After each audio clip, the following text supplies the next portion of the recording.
sur Radio J et tout de suite l'invité de la rédaction au micro d'Eva Soto, c'est Anne-Sophie Seban-Bécache. Anne-Sophie Seban-Bécache, bonjour. Bonjour Eva. Vous êtes directrice de l'American Jewish Committee Paris. Merci d'être avec nous en studio ce matin sur Radio J. C'est le jour J aux États-Unis. 240 millions d'Américains appelés aux urnes pour départager Kamala Harris, la candidate démocrate, de Donald Trump, le républicain. Alors, tout d'abord, comment les Juifs aux États-Unis ressentent les choses ? Il y a beaucoup d'inquiétudes, beaucoup de stress. Moins au vu des résultats que à l'approche de ce qui pourrait déclencher des violences dans le pays, parce qu'effectivement, le département de la sécurité intérieure des États-Unis a alerté sur de potentielles violences, un peu à l'image de ce qui s'était passé au Capitole le 6 janvier. Et c'est ça qui est beaucoup redouté par les Américains juifs, parce qu'on est dans ce climat aussi où l'antisémitisme a augmenté toute cette année, et le sentiment qu'on sait ce que ce climat peut vouloir dire pour la démocratie américaine. Et peut vouloir dire aussi pour les Juifs, c'est-à-dire que dans le cadre de violences, ils craignent d'être pris pour cible prioritairement ? Oui, il y a cette crainte-là, effectivement. Et nous, l'American Jewish Committee, on a d'ailleurs, dès la semaine dernière, fait un communiqué pour appeler les Américains à faire preuve de civilité, pour rappeler notre attachement aux institutions américaines, notre soutien à tout le personnel qui va s'assurer que ces élections se passent bien, sur le décompte des votes, etc. Ça, c'est très important pour nous, parce que on a la conviction que la santé de la démocratie américaine, c'est la santé de la communauté juive américaine, comme c'est le cas partout ailleurs dans le monde d'ailleurs. Cette élection, elle polarise énormément. Elle polarise déjà, on va parler d'abord de ce qui est polarisé au niveau des Juifs aux États-Unis, et en Israël, on est presque sur un miroir inversé, avec 6 Juifs américains sur 10 qui soutiennent Kamala Harris, et de l'autre côté, en Israël, c'est presque les mêmes chiffres, mais dans l'autre sens, qui soutiennent Donald Trump. Comment vous expliquez ce hiatus entre les deux ? Alors, je pense que d'abord, il y a le fait que les Israéliens sont avant tout attachés à quel candidat soutient le plus l'État d'Israël, et notamment depuis le 7 octobre.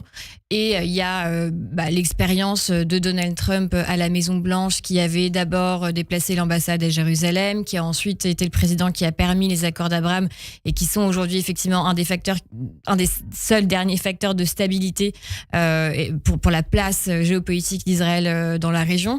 Donc cet aspect-là, il compte principalement en Israël. Et puis les derniers sondages aussi se font dans un contexte où, par ailleurs, Netanyahou aussi a remonté sa cote de popularité. Donc je pense que il faut le voir aussi dans ce contexte-là très récent. C'est-à-dire que quand la cote de popularité de Binyamin Netanyahou monte en Israël, ça dit quelque chose de l'opinion publique qui se rabat sur Donald Trump ? Oui, là, je voyais les sondages qui étaient présentés en même temps dans la presse israélienne, et on voit clairement ce phénomène apparaître. Et côté américain, c'est la tendance très longue de la communauté juive américaine, qui historiquement a toujours été plutôt du côté démocrate, même s'il faut souligner qu'aujourd'hui, on verra après les résultats, les sondages, mais ce serait dans l'histoire des États-Unis le plus faible score auprès de la communauté juive pour un candidat démocrate, même si on reste autour de, on dit à peu près 65 à 70%. Au plus faible, 60%, mais 60%, ce serait un très faible score, historiquement, auprès de la communauté juive pour un candidat démocrate. Il y avait un avant 7 octobre et il y a désormais un après 7 octobre pour les Juifs américains. Comment ça se manifeste précisément dans cette élection ? Je dirais que c'est un peu comme pour nous, c'est-à-dire qu'on a tous vécu une forme de déplacement dans notre identité nationale et notre identité juive. Nous, on l'a vécu en France de plein fouet, et à la veille des élections, on se sentait un peu sans maison politique. Et aux États-Unis, c'est beaucoup plus mesuré, parce qu'on n'en est pas là, parce que les Américains sont très patriotes et que la montée de l'antisémitisme, c'est beaucoup plus récent pour eux. Mais il y a quand même des doutes sur le soutien à Israël, notamment de la part de l'administration Biden. Il y a eu des atermoiements, il y a eu des moments de tension avec le gouvernement israélien, une baisse du soutien, parfois des livraisons d'armes qui se sont pas faites, etc.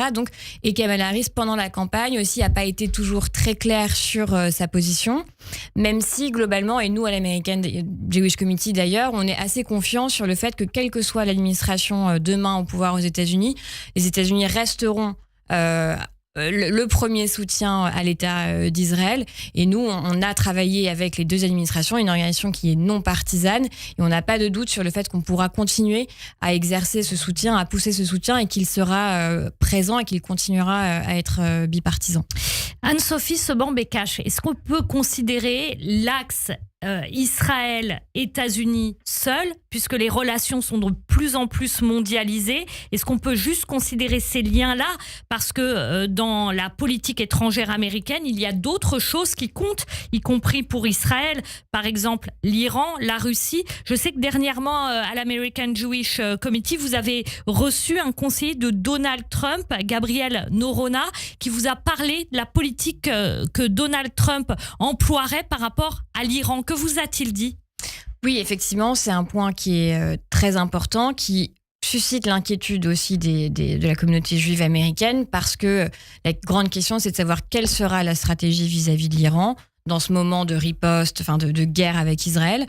Et ce que nous dit cet ancien conseiller de Donald Trump, c'est que s'il arrivait au pouvoir, la première chose que ferait le président, c'est de restaurer sa politique de pression maximale avec des sanctions maximales. Et c'est aussi d'ailleurs pour ça qu'il venait en Europe un peu pour faire campagne. Pour cette fois-ci, par contre, nous disent-ils, essayer d'obtenir un consensus beaucoup plus large. Donc, comme vous le disiez, les États-Unis ne peuvent pas compter seuls, mais aussi cherchent le soutien des Européens. Il y avait eu une grande dichotomie entre l'Europe et les États-Unis quand Trump est arrivé au pouvoir, parce qu'il est très vite sorti de l'accord nucléaire. Aujourd'hui, la différence, nous disent-ils, c'est que le président Trump, s'il est élu, à nouveau, chercherait davantage à trouver un consensus avec les Européens pour que cette politique soit plus effective, plus efficace vis-à-vis de l'Iran, y compris une pression militaire. Et il nous a aussi rappelé, il ne faut pas l'oublier, il y a eu plusieurs tentatives d'assassinat de l'ancien président Donald Trump. Certains rapports attestent que les Iraniens pourraient être derrière ces attaques, et eux, nous disent-ils, s'il y a une nouvelle tentative d'assassinat et que l'Iran est considéré comme étant derrière ces attaques, ce sera considéré par les États-Unis comme une déclaration de guerre. C'est pas des mots qu'on disait au hasard. Une déclaration de guerre, c'est-à-dire comme un acte de guerre, le fait c'est-à-dire avec comme conséquence une réponse des États-Unis, en tout cas une réponse militaire directe. Une pression militaire, en tout cas. Évidemment, il ne nous a pas donné de détails, mais en tout cas, dans le discours, il y a cette fermeté et ce niveau de pression. Concernant Donald Trump, il y a aussi ses propos outranciers. Ils ont émaillé toute la campagne. On a eu des propos qui imputaient aux Juifs son éventuelle défaite. On a eu des propos aussi sur les Juifs ingrats qui ne votent pas pour lui, qui détestent leur religion, disait-il, avec tout ce qu'il a fait pour Israël.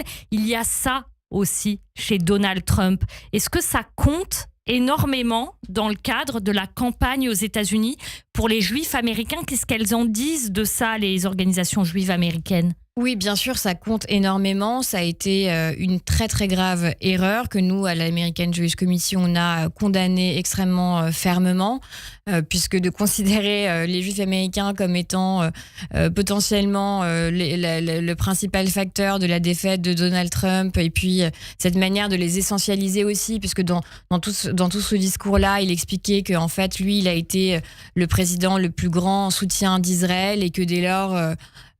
s'il n'avait pas été là, alors déjà, s'il avait été là, le 7 octobre n'aurait pas eu lieu. Et puis s'il n'avait pas été là, il n'y aurait plus d'Israël. Et que du coup, on se demande bien pourquoi les Juifs américains ne votent pas tous pour lui, etc. etc. Donc évidemment, nous, on le condamne très fermement. Les Juifs américains ne supportent pas ça, de la même manière que... Il est antisémite, Donald Trump. Il est considéré comme tel. On peut être un président sioniste et antisémite. Je crois pas qu'on peut être les deux. J'espère pas qu'il soit antisémite. Je le connais pas personnellement. En tout cas, ces propos-là sont oui condamnables et oui stigmatisants pour les Juifs. Ensuite, il y a aussi ces propos où personne ne sait ce qu'il pourra faire demain. C'est-à-dire que c'est le candidat qui nous dit qu'au moment où il arrivera au pouvoir, il veut que la guerre à Gaza soit terminée. C'est le président qui nous dit que s'il arrive au pouvoir, en 2 jours, la guerre en Ukraine sera terminée. C'est aussi un point très important, ses accointances avec la Russie. Son colistier, qui est encore plus anti-Ukraine que lui, qui stopperait toute aide à l'Ukraine, et sa volonté à lui d'amener les Ukrainiens à la table de négociation. Ça fait peur aussi. parce que la Russie, c'est aussi l'Iran, c'est les drones iraniens vendus à la Russie en Ukraine. Et ça, les Juifs américains qui connaissent un peu la situation sont pas dupes. Et on sait très bien que sa politique peut changer aussi du jour au lendemain en fonction de ce qu'il considéra comme étant dans l'intérêt des États-Unis. À Radio J, on est un peu parfois comme autour d'une table de Shabbat et c'est toujours la question qu'on pose au dîner de Shabbat. Est-ce que c'est bon pour nous ? Qu'est-ce qui est bon pour nous ? Kamala Harris ou Donald Trump ? C'est très difficile de me poser cette question à moi qui représente une organisation non partisane, mais je le disais hier à mes collègues, j'espère que je leur ai souhaité un bon jour d'élection, parce que c'est aujourd'hui que tout se passe, en leur disant j'espère que tout sera pour le bon. C'est aussi une expression très, très juive, que tout sera pour le bon de l'Amérique et pour nous, et le bien de nous tous, parce qu'on sait bien que ce qui se passe aux États-Unis a des répercussions sur les Juifs aux États-Unis, mais sur les Juifs du monde entier, donc on regarde ça de très très près. Merci beaucoup Anne-Sophie Seban-Bécache, directrice de l'American Jewish Committee Paris, donc en ce jour de vote aux États-Unis, d'avoir été avec nous. Merci beaucoup. Merci Eva.